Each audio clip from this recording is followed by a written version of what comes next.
As we speak. Um, all right. Good evening, and thank you so much for joining the first leadership call for Women Working Well of 2026. We are going to host these monthly, so this is kind of the first kickoff. I'll talk a little bit about Women Working Well to familiarize people with the brand that I'm building, and I absolutely hope that you will come along for the journey because you all are women that are clearly invested in yourself, your leadership, your development, but also the impact that you make. So just to level set around the style for tonight, this is not like a space where you can't ask questions. You can drop it in the chat. You can raise your hand.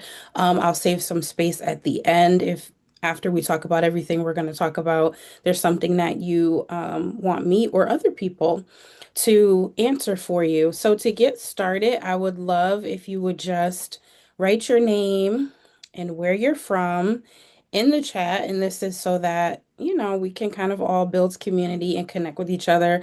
I obviously had a chance to look at the registration list, but familiarize yourself with each other. And while you do that, I am going to start our slides.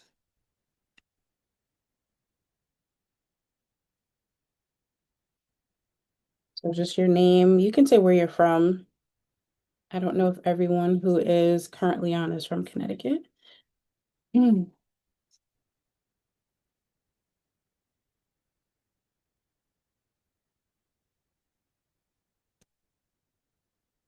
All righty.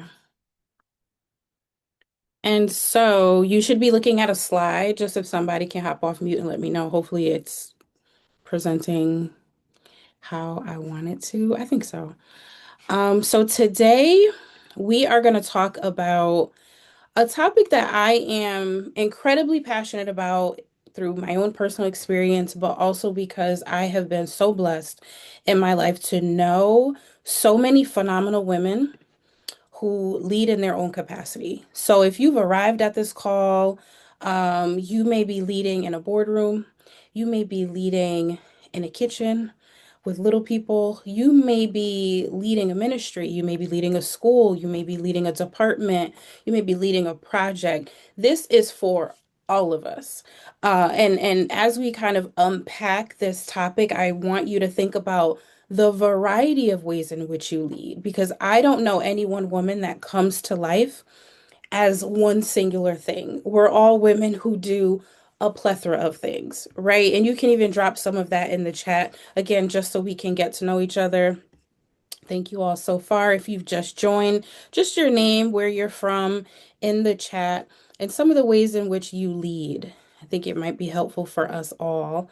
But I am going to just start. I'm so glad you're here. And whether you're joining live or you're watching this as a playback, because it will be posted on YouTube, this space has been created very intentionally.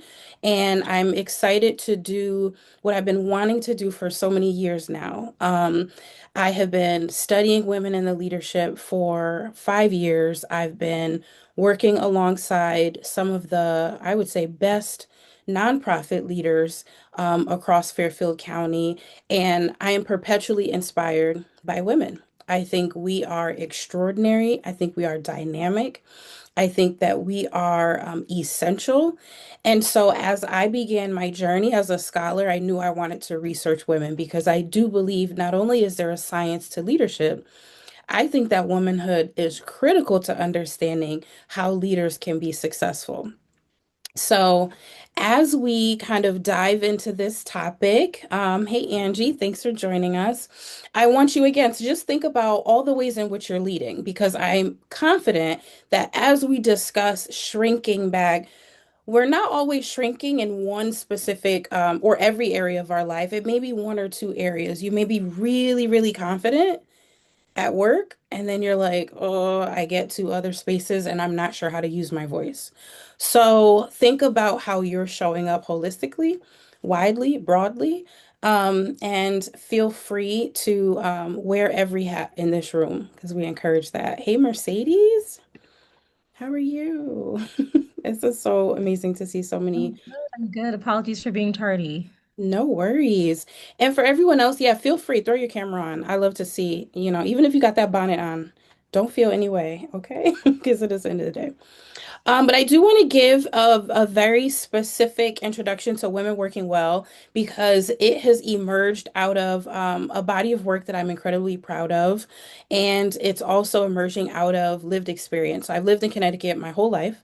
And I've been blessed to go to school in Connecticut. But for my doctorate, I went to school in Texas, and it was so helpful to see similarities, but then also vast differences. So again, I knew I wanted to study women. And after looking at some of my phenomenal and even some of my terrible work experiences, it was amazing how many women all across the country, because I had other scholars that were from different spaces across the country who had similar experiences. And I was like, oh, this is not a Connecticut thing. This is a thing that just happens to women. And so when I was on maternity leave, I kept thinking, what is it to be a woman who's working well? And I just started to journal it. And I didn't have an answer for it at that point. But I talked to a lot of women. I remember one specific woman called me randomly and she's like, hey, I know you just had a baby. Do you want to go for a walk? And this was a woman that I just had met and worked alongside in a collective impact group. And we went on this walk and she told me about how she was pushed out of an organization and how her mental health was suffering because of this high profile job that she had and how incredibly stressed she was. And I started to really ask more questions like, what does it really mean to be a woman working well? And is trauma, professional trauma, always involved in it? So, women working well really has emerged out of personal and professional relationships. It's emerged as a necessary next step for me. It's a design for leadership and wellness, and it's grounded in research, lived experience, with really one guiding principle. And that is that women deserve to lead well, to work well, and to live well. And so I am on a mission to talk to more women who, as they work, but also to work alongside all of you and many other women for conferences, to develop very specific hyper-local research, and also to develop organizational partnerships all around kind of helping women lead with clarity and with sustainability. So this call and each one of these monthly calls is a part of that work. And I will just quickly introduce myself. If you don't know, I'm Erica K. Stanley Wesley, and I am a writer, I'm a poet, a scholar, and someone incredibly passionate about transformational learning. So tonight we're going to talk about identity as a leadership strategy. So often as women, we are almost indirectly asked to show up as a leader and to put aside the things that make us unique. And as an intersectional woman and researcher, I cannot do that. Like, I show up in every space fully woman. I show up in every space as Black. I show up in every space as Christian. And so I believe in bringing all of myself to the table. And the more I do that, the more I see other women trying to figure out how to do the same thing. So I don't have all the answers, but I do think some of the answers that I have on how we can amplify our identity as an actual strategy can hopefully transform some of your work experiences, but also help you when you're kind of working with and developing other women in your network. We'll also talk about how shrinking shows up as burnout. I think all of us have faced burnout. Some of us might right now be facing professional burnout. And so we'll talk a little bit about that. And then we'll talk about what research is telling us about women right now. There's been some interesting studies that have come out. So I just want to share that with you. And then I'll ask a few questions because I do want you to reflect. I don't want to do all the talking, but it would be great for you and us all to hear about how you're kind of thinking about the type of leadership you want to have at every point this year. If you just on the screen, I see something over your slides. It says enter full screen mode. Is that still on the slide? Oh, here it is. Thank you. Sorry. Sorry. I'll go backwards so you guys can see that. Um, Okay, so yes, if you just joined, just say where you're from. That would be great. Say your name. That would be great.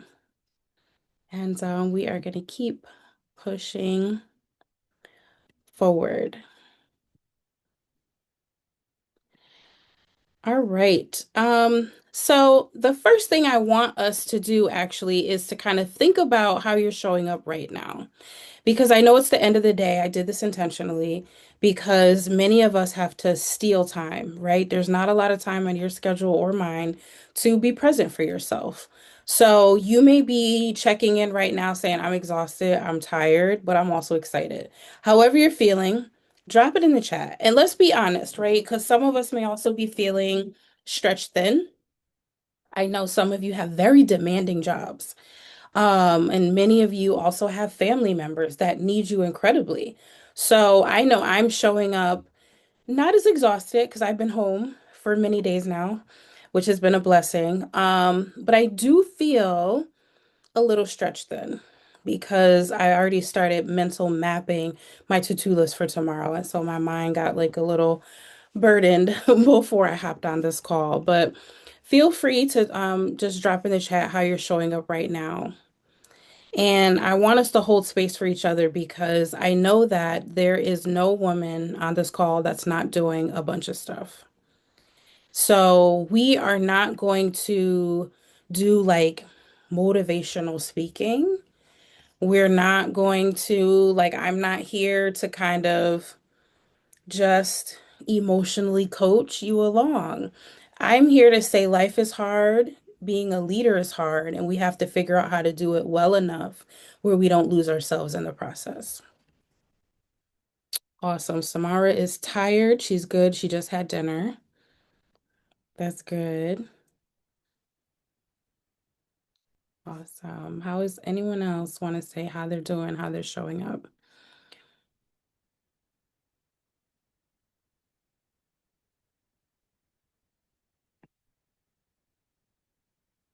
Exhausted. On a tightrope. I love that visual. I don't love that for you. But I know the feeling. For sure. So we can all say that we have a mix of tired, hopeful, stretched, probably curious. Um, my mom says that she's tired, rushed, and drained, and I do not love that for her. I hope that the dinner was good though and nourishing. So leadership kind of requires us to carry a lot, and we're carrying a lot right now, even this far into our day. And I want us to kind of shift now. We're going to put that down. So we feel how we feel, but we're going to move a little bit from the feeling to talk about identity. Um, I studied in my doctoral research very specifically women, but narrowly, I studied Black women. And as I researched Black women in the tri-state area, one of the things that was very interesting to me was how often women were kind of toggling between identifying themselves in a particular way, but then almost discrediting it or removing it because it felt too heavy, or they would often talk about it maybe being too much. And so I want us to ground ourselves in the idea that identity is personal. Being a woman is important. It's an important part of your journey. It's an important part of how you show up. It's an important part of how you make connection. And we're going to talk about that a little later. And it is personal, but it's also informational. Meaning, because we are women, we do things a certain type of way. Because we are women, we see things a certain way.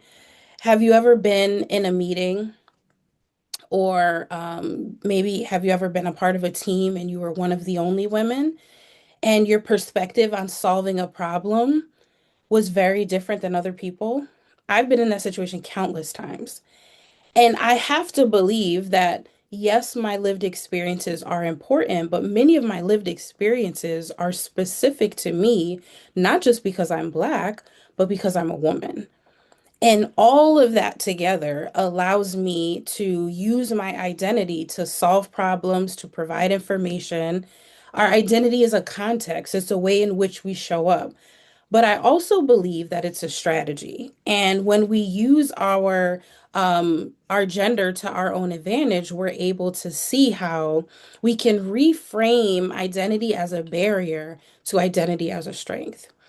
And again, a couple new folks have joined, so if you have questions, just drop them as we go. If you have comments too, feel free. If you want to raise your hand, you can do that as well. But many times, because of our identity, and also I think specific to women, we're taught early on in life how to shrink ourselves. Very recently, my 3-year-old said something to me, and she said, "Mommy, do I talk too much?" And I'm thinking, how soon in life do little girls believe that they talk too much, that they do too much, that they are too much? So, of course, Mama Bear had to come out, and I'm like, you are never too much. And I had to undo something that already started to feel like a seed that was being planted in her mind.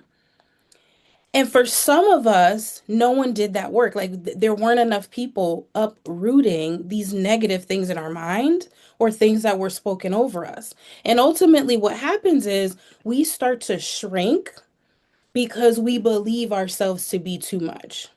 It's one of the reasons I love the phrase take up space because we're often in conversation and we're saying, "Oh, sorry, sorry, sorry." Or we enter a room where, "Oh, I'm sorry, I didn't." Why are we sorry to show up fully? Because at some point we felt like we needed to be less. So a lot of what I'm really passionate about is helping women to stop shrinking, myself included. So what does shrinking sound like? It can sound like softening. And you may have said things like, "Oh, I need to kind of soften this for them." I've done that with bosses where the team is giving me like really direct feedback, but I'm afraid to present it in the robust way that I received it. So I kind of smooth it over a little bit because I don't want it to sound so bad. Shrinking can also sound like over explaining. And I know a lot of people struggle with this because they don't want to seem difficult. They don't want to seem oppositional. So they kind of over explain a point hoping that it doesn't make another person feel uncomfortable. That's a form of shrinking. It can be self-doubt language. Maybe I'm overthinking it, or I could be wrong, or maybe I really didn't hear it right. How about you did, sis? And we're just shrinking ourselves to become more palpable to other people. It can also look like over functioning. And yes, Angie, feeling the need to censor yourself. This is so important because I'm starting to realize this more and more. I'm seeing it in some women that I want to approach about women working well. This notion of like over functioning in order to keep the peace at work or to keep control. We do it at home too, where it's just easier if I do it. It's easier if I take this on. It's easier if I just kind of finish the loose ends of this project. These things ultimately all render to a woman shrinking. It can also be emotional labor buffering because we don't want it to sound too bad for another person. Again, that's softening, but you kind of take the brunt of something so that another person doesn't have to. Also, permission seeking, which if you ever do this around me, I'm going to call it out because we always are asking for permission, and men literally never do that. They just do. They just go. They don't ever, like, they're on a Zoom call, they're talking, they're taking all the talk space, right? But a woman is going to ask more times than not if she can interject or if she can say something. So, all of that shrinks us, and you're not really standing to size. And we have to hold each other accountable, I think, as women and help one another when we see these things. Because ultimately, if you want to stand in your power, you can't stand small, right? You have to make that decision for yourself. And I'm hoping at the end of this call, we all can feel better about standing as tall as you can. So identity informed leaders are people who name their values clearly. I don't know if you've done values work. I hope so. If not, we'll have calls in the future about this. I believe every woman leader should have her own set of values.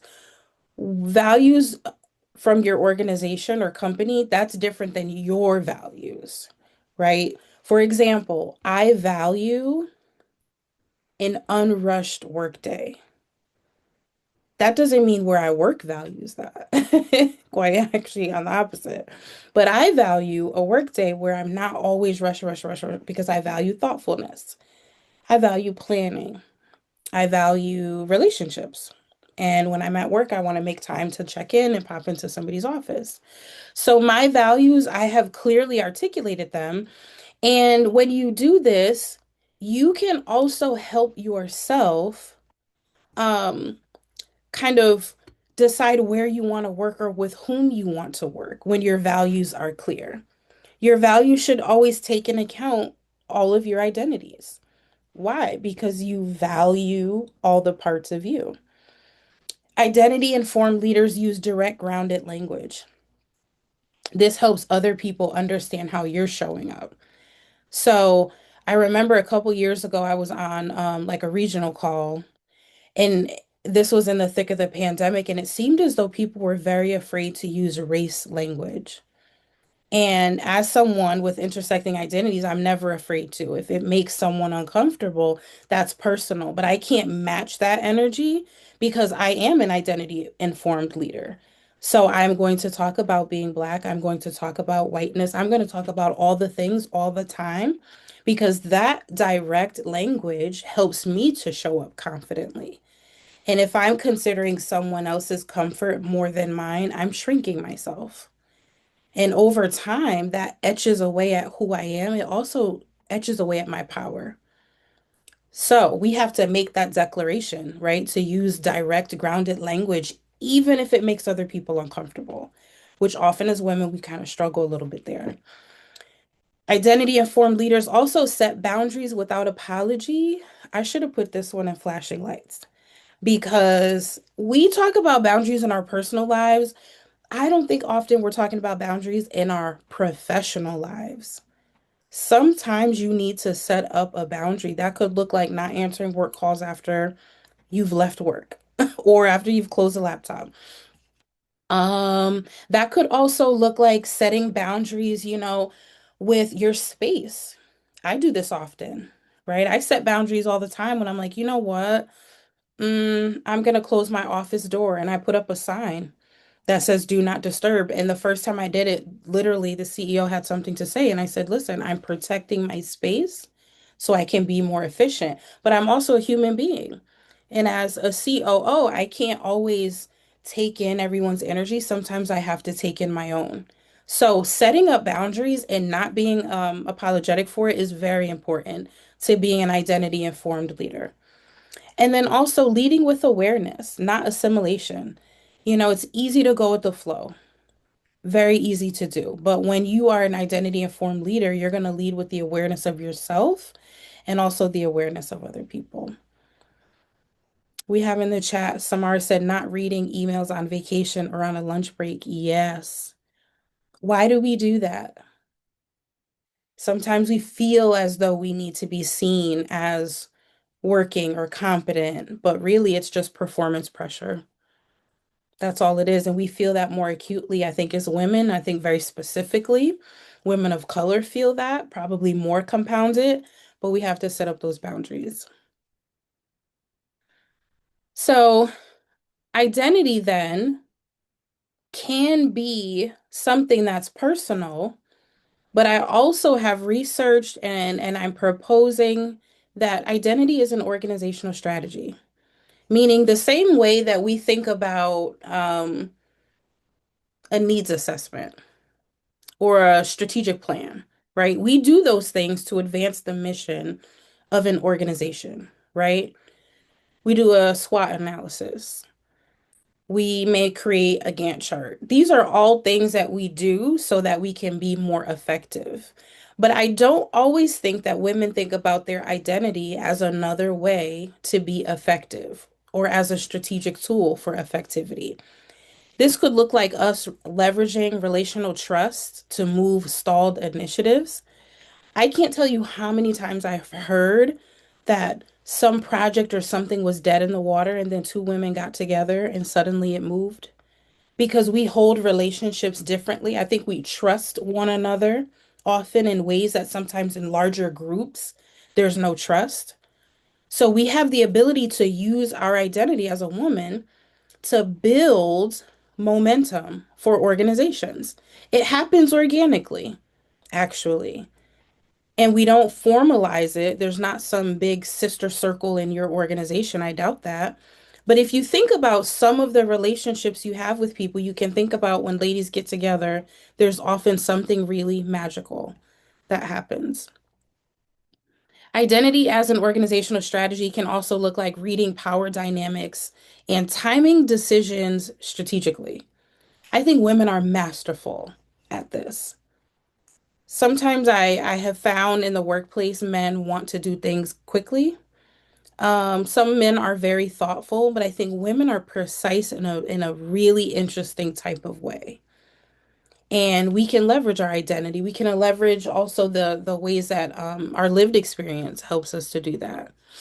Also, translating across teams and cultures and leadership levels. I think this is really important in the nonprofit space, where women of lived experience are able to kind of play an inside outside game, as I like to call it, where you can kind of speak to culture that might be relative to your constituency, and then you can also speak to the organization. So it puts us in a more powerful position, even though we might not formally feel that through our roles or through our titles or through our pay. But if social currency had a cachet, I think we all would be really wealthy because we can identify culture and we can speak to it. Also, using emotional intelligence to de escalate conflict or to maintain momentum. I think women are great at this. And you may have examples, and you can put it in the chat of how you've used emotional intelligence and specifically your emotional intelligence connected to your womanhood to kind of de-escalate something on the job to ensure that people were able to work well together. And then also, I am really biased, and I'm going to say it. I think women are big picture beings. And I think we see a larger system sometimes when other people see things as barriers or things as smaller. So, what does this mean?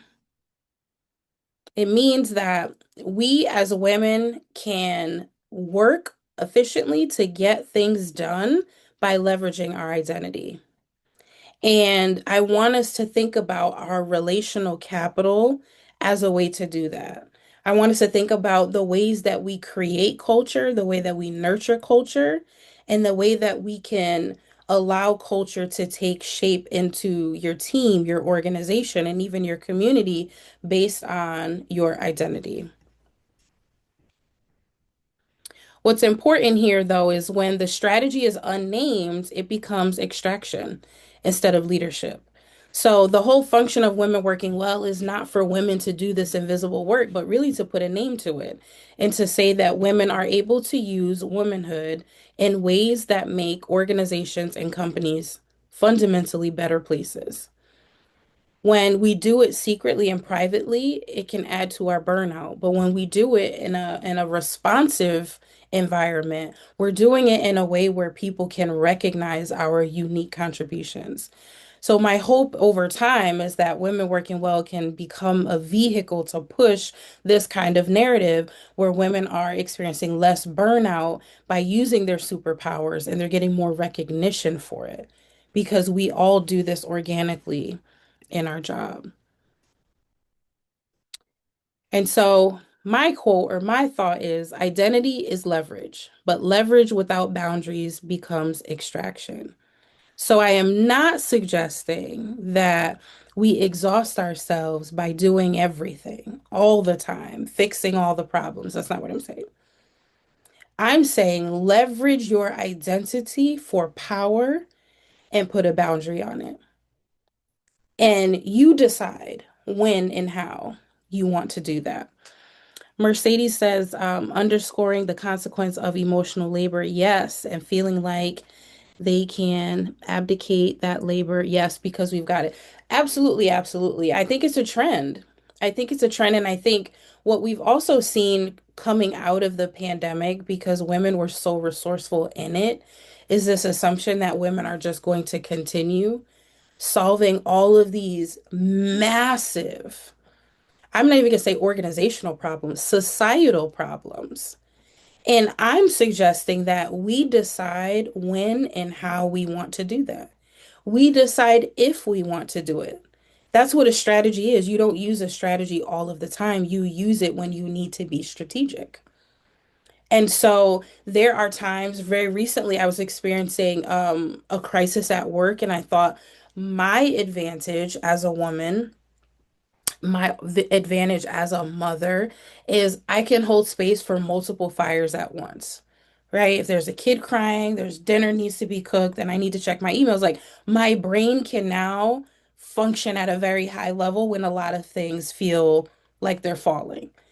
And I was able to leverage that to build connection with my team, but I don't do that every day.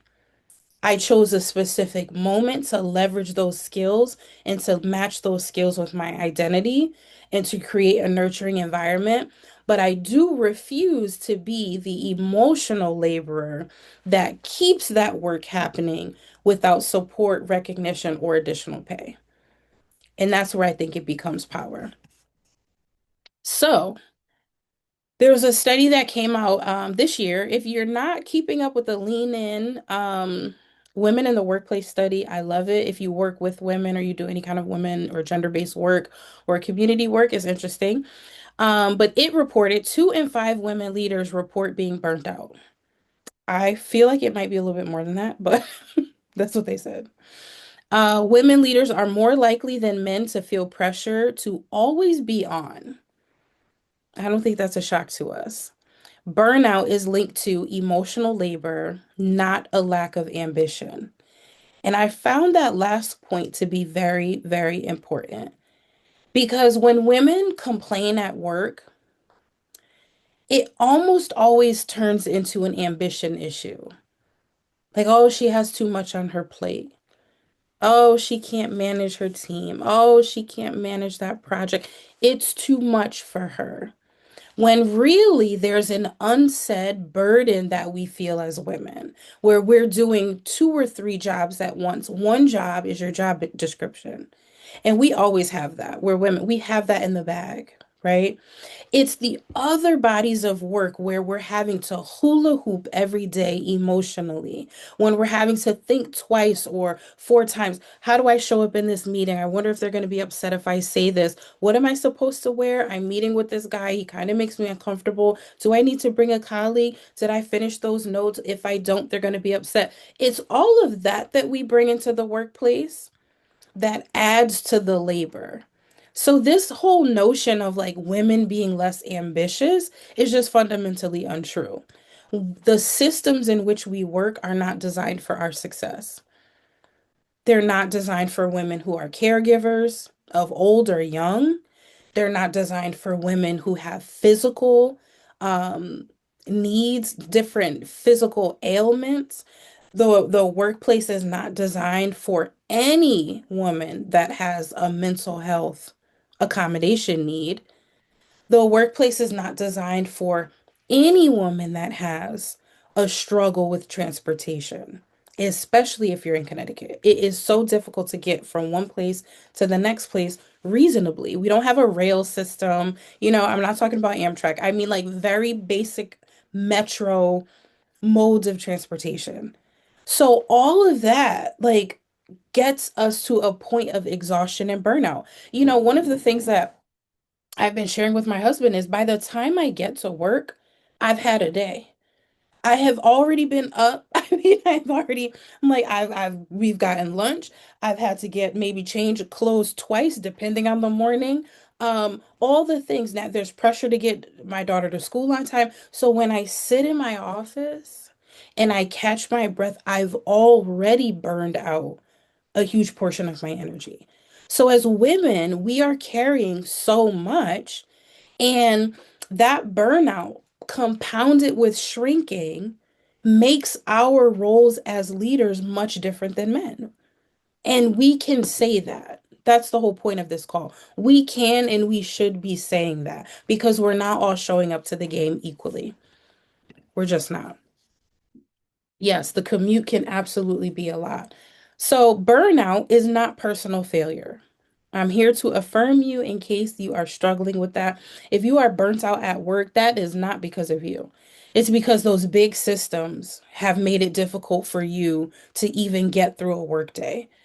Burnout is not a resilience issue, which is why I'm not on here talking about like any of the warm and fuzzies, like, oh, take a sick day and go to the spa. No, like, we also need to change systems for women to be able to work well, like, full stop. I can't just go and get a new journal. That's not going to be enough. We need organizations and companies to start acknowledging that women work differently and we need different types of support. And that is not a disability. In fact, it's actual empowerment. Burnout is also not a time management problem. And you may be working in a space where they're kind of pushing that narrative.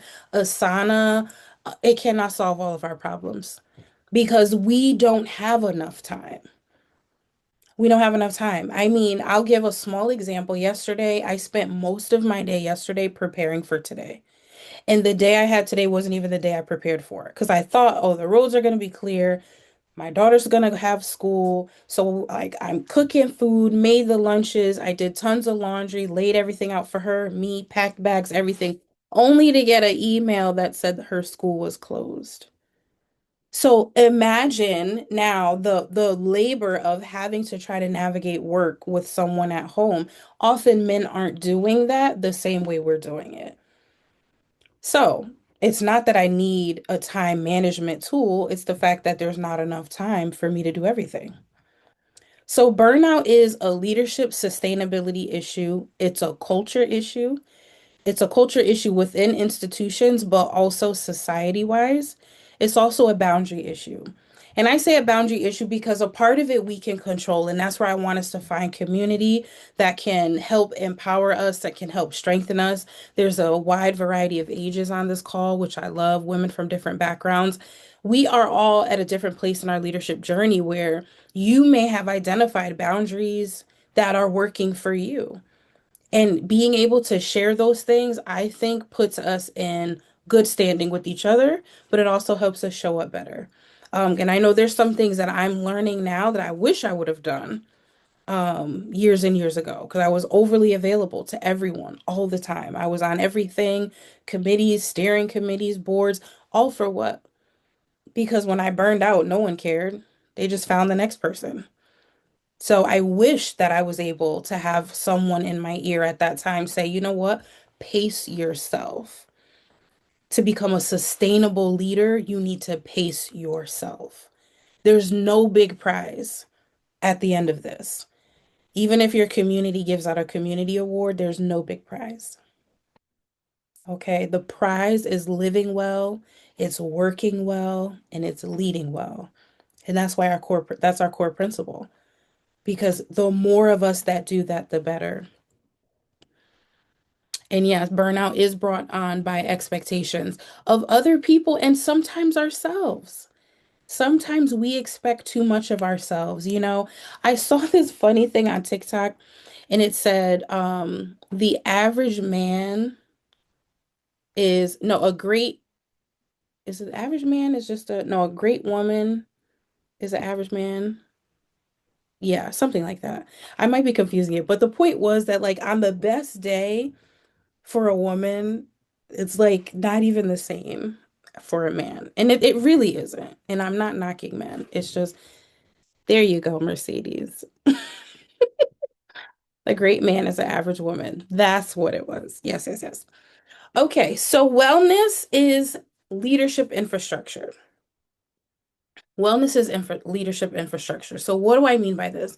When I talk about women working well, while we will, as an institution, we're working, I'm having a good conversation, hopefully with someone who can sponsor some amazing opportunities for women.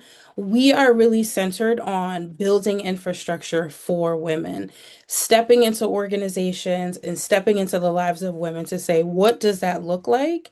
because wellness is not just like a yoga mat and a new water bottle. It really has to be something bigger than that and broader than that, which is why the lived experiences of women is so critical because we're not a monolith. We're all showing up so differently. And even year to year, our lives shift and change. So we need infrastructures that support our wellness, and our wellness just looks much different from other people. So I've talked a lot. Before I take a sip of my coconut water, I want you to reflect, and you can write this down in your own area. You can think about it. I would love for you to write it down so you can reflect back. Hopefully, you'll join us for the next Women Working Well leadership call next February. Um, or even in 6 months, it might be interesting to see how your answers change. So, the first question is, where have I been shrinking to stay safe or accepted? Because there is, in fact, a place that you are crouching down to fit into. It could be a specific work relationship, could be you and your boss, you and your CEO, you and another director, you and a peer. Maybe a peer has a big personality or they have like a big energy and you find yourself kind of shrinking back. Where have you been shrinking back to feel accepted? What part of your identity has have I been managing instead of honoring?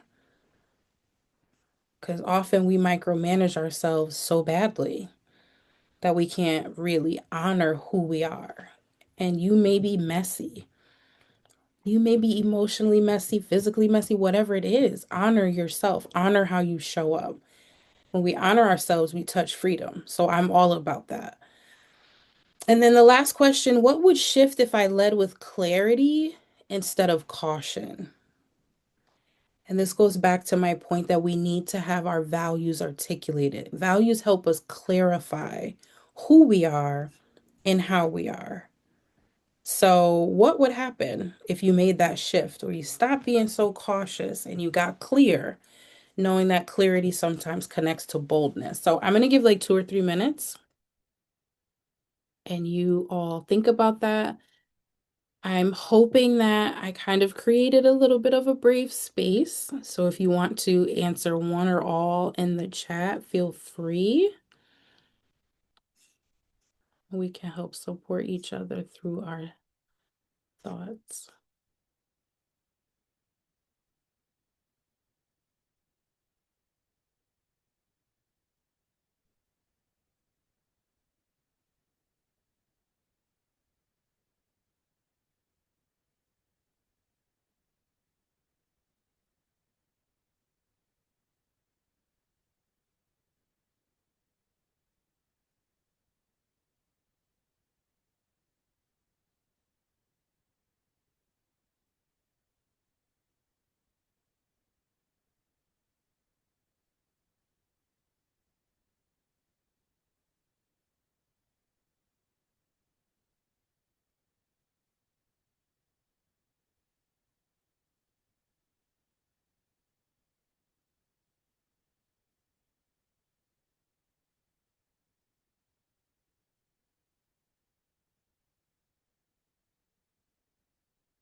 All right, as you're thinking and writing, I have one quote that I want to share, and it's a leader who is depleted cannot think strategically, no matter how talented she is.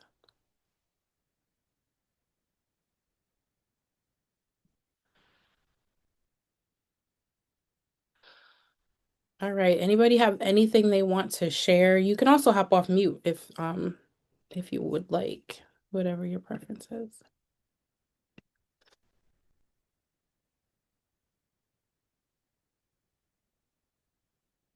Can put it in the chat.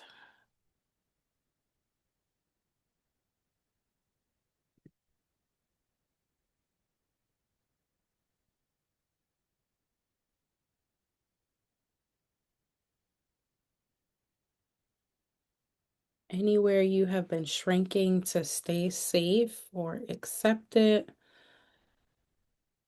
What part of your identity have you been managing instead of honoring? And what would shift if you led with clarity instead of caution?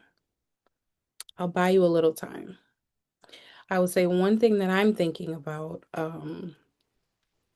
I feel like I have perpetually held this tension around knowing that I'm like an academic and also coming from a marginalized community. And so, because of that, and even just like friend groups that I had growing up, I almost have always in like workspaces pushed that part. Like I've managed myself as an academic instead of really stepping into that fully to be like, yeah, no, I know stuff. Like I really know stuff for real. And this year I'm like, Erica, you are going to fully be yourself, and that's a big part of who you are. Like you are a reader, you're a writer, and those two things have helped shape your perspective. So you're not pulling stuff out of thin air. So I don't want to manage myself. As an academic thinker, I want to actually honor it and make sure I'm making healthy contributions because I'm learning more and more. People who don't know anything are always taking up space in the meetings. So, why am I shrinking myself? Like, why am I not showing up fully? It's a mystery. So, I'm literally going to work on that this year because I'm tired of listening to people who just talk louder or like more frequently and they don't know what they're talking about. So, anybody else have anything they want to share before we move on?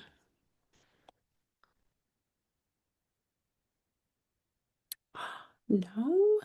Oh, okay, thank you. Okay, Kimberly. In her sibling relationships, she has shrunk herself by quieting her needs. Oh, this is good. Or emotions to keep the peace or avoid conflict.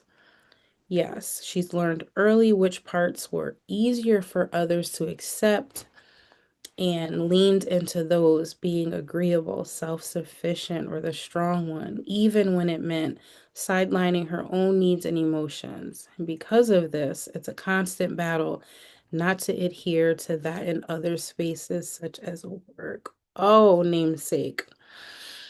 Yes, yes, yes. First and foremost, thank you for your vulnerability. I do appreciate it because this is so important. And I love that you have made this connection from personal to professional because always, not often, always for women, what is showing up at work has shown up in life. And so that is the epitome of identity leadership, like what you just shared, because you're wrapping yourself around all of who you are. And I love that. So I just want to name that and also congratulate you for acknowledging yourself in this way. And then also, I love that you're talking about the softer sides of you that other people feel more comfortable around. And I am just hoping for boldness for you, boldness in the workplace, because it is truly a key that will unlock so many doors of opportunity. And sometimes the people that know us the best condition us in these types of ways. And then we end up missing work opportunities because we haven't stepped in that boldness, because it feels unfamiliar and it can feel daunting. But I love that you're acknowledging this. If anyone has any thoughts or feedback for Kimberly, feel free because again, we're trying to build community. Um, I agree with Mercedes. This is really important. And I would say in the workplace, there's also this really complicated relationship with weakness and what that looks like, especially from women. And so sometimes we carry over these personal experiences wanting to be strong, but really the greatest leaders are leaders that are able to have that emotional intelligence enough to say when they don't know something. How many of us have had like an arrogant person in the workplace and they're just annoying? Whereas like a lot of times, like I manage a team and I'm like, I don't know. And I try to model that for them because it's actually okay to not know. It's actually okay to not always be the strong person that fixes everything because a team requires everyone to participate. And so I'm hoping that through your family experiences and kind of like reflections, you can build some of those pathways, hopefully through the support of women working well in this community, the pathway to like just choose differently and to make that small shift. And it won't be perfect, but the point is, right, that like we're building the muscle to always be doing something different to show up more for ourselves. So at work, we don't always have to be the strong one. We can be the one that's vulnerable enough to know that we need other people. We need other people to help us figure it out. But this is really, really great. Anyone else have something they want to share? We have a new person just joined, so we're doing this reflection exercise and we're talking about shrinking. So, where have I been shrinking to stay safe and accepted? What part of my identity have I been managing instead of honoring? And what would shift if I led with clarity instead of caution? I think one thing that might be connected to caution is like we try to micromanage relationships and we're afraid to let some toxic professional relationships go. I've had battles with that. And I actually, after I had my daughter, I did therapy for a couple of months around identity because motherhood is a whole new, it was a beast. And I'm like, what is this? Who am I? Am I still myself? And I learned through some of that to really look at the relationships that were hindering me from being bold and fearless in each one of those roles. And I actually like had a list of professional people. I'm like, why am I trying to please these people? Why am I doing that? And it was great to unpack it with someone else. Because we're always doing that management work of relationships, and sometimes you just got to let it go. And if you make that shift, you will realize how much better you feel about yourself. Sometimes we're holding on to like work relationships that just aren't good for us. You know, that could even mean like leaving an organization because you're like, why am I working with these toxic people or like this toxic boss? And then you turn around and you have like a phenomenal next step simply because you were like you were excited enough and strong enough to let go. No worries, Carmen. All right, so if no one has anything else, we're going to jump into our leadership statement. Um, I want you to write this down. I want you to, if you have a planner, write it in your planner. If you have a workspace, an office, write it down. This is just for you. This is for your growth and development. So I lead with blank to create blank. You could say something like, I lead with clarity in order to create stability. You could say, I lead with integrity to create trust. What are you leading with? Are you leading with compassion in order to create maybe community? This is important because your leadership journey is yours. And that journey may involve different workplaces, but your workplace is not you. You are you. And you have to get clear on that and clear on what your leadership model is. What is your leadership statement? What is guiding you? So, again, these are values. I value integrity, which is not always the value of other people in the workplace. I've worked with people who want to cut a corner, they want to do the wrong thing and then kind of make it look like the right thing. But I value integrity incredibly because my first and my last name is on something, and that means a big deal to me. And so when I lead with integrity, I am always hoping to create trust. Like that's big for me. I want people that work with me, to trust what I'm capable of, to trust I can help them.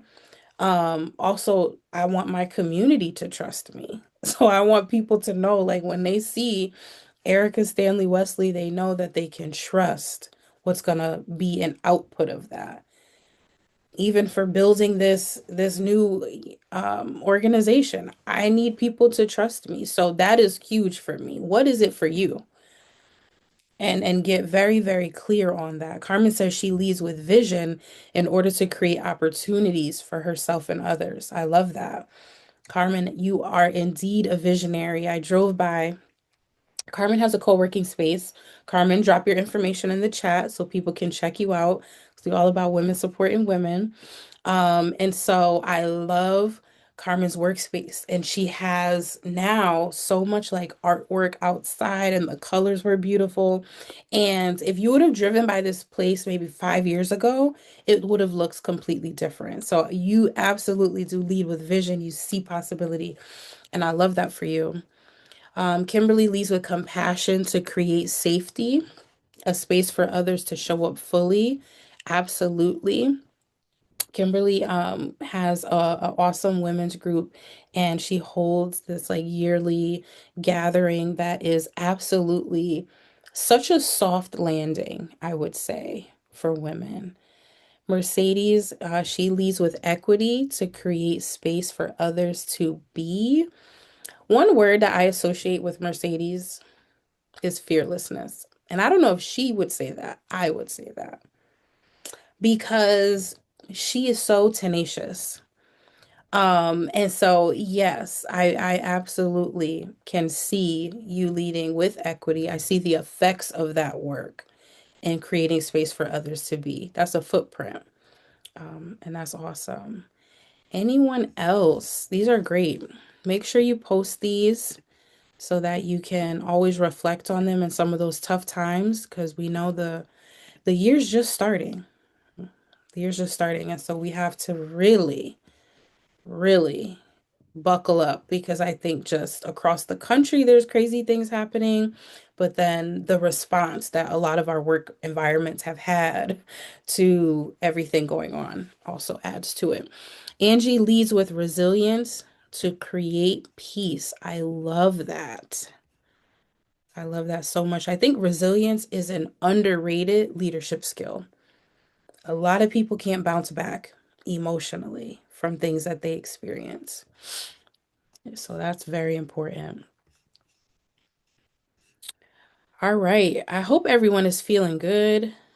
I hope everyone is feeling a little productive.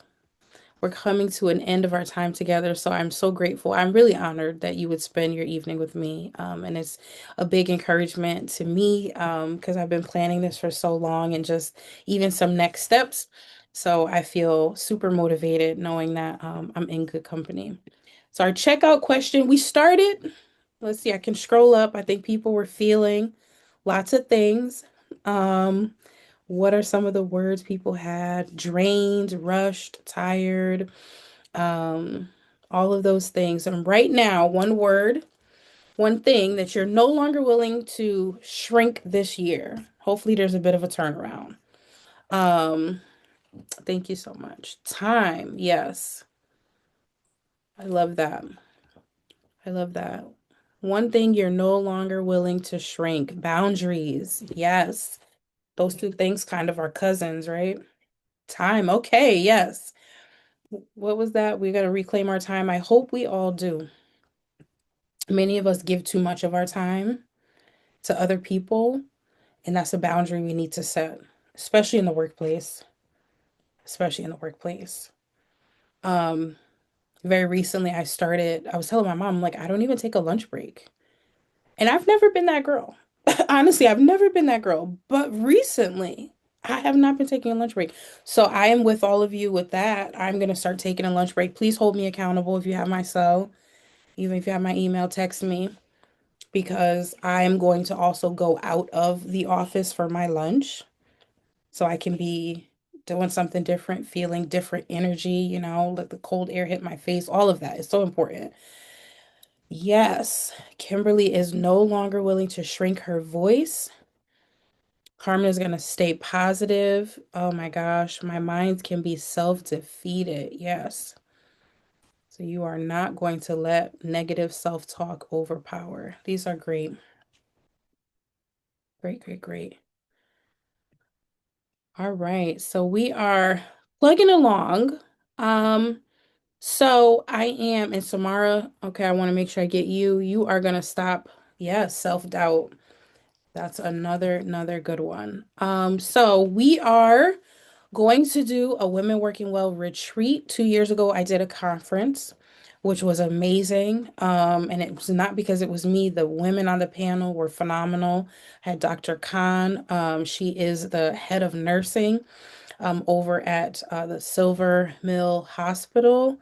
We also had Marilyn Mosby, if anyone's familiar with the former state's attorney down in Baltimore. They did just a phenomenal job talking about the struggles of women in the workplace, but also that mental health piece, which is a big part of our wellness here at Women Working Well.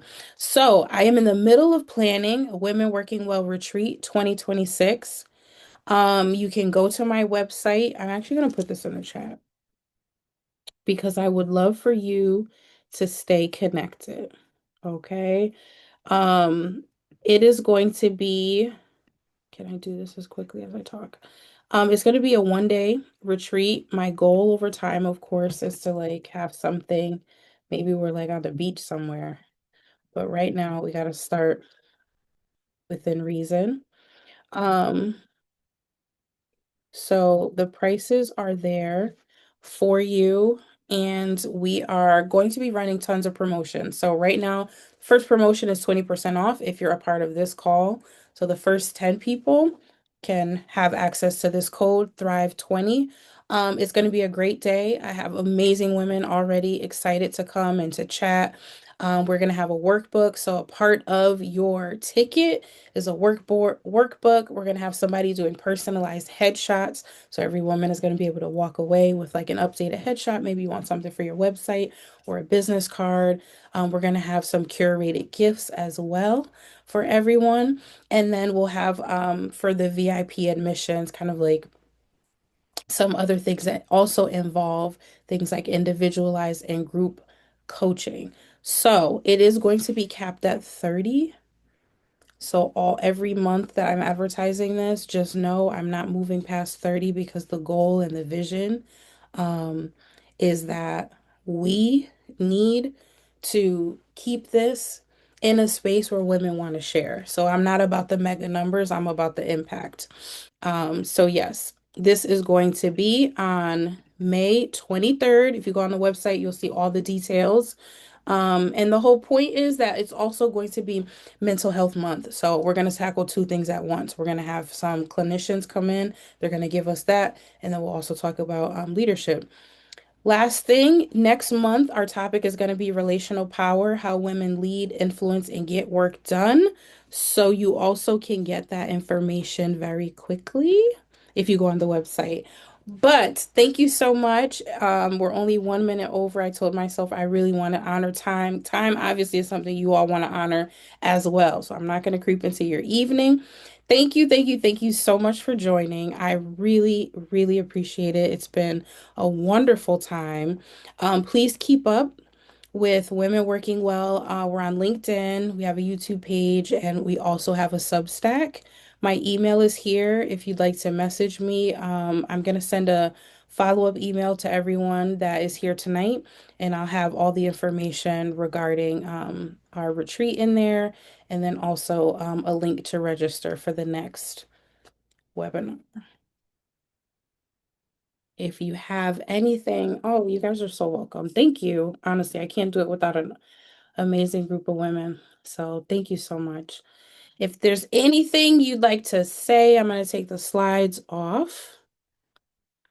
Feel free.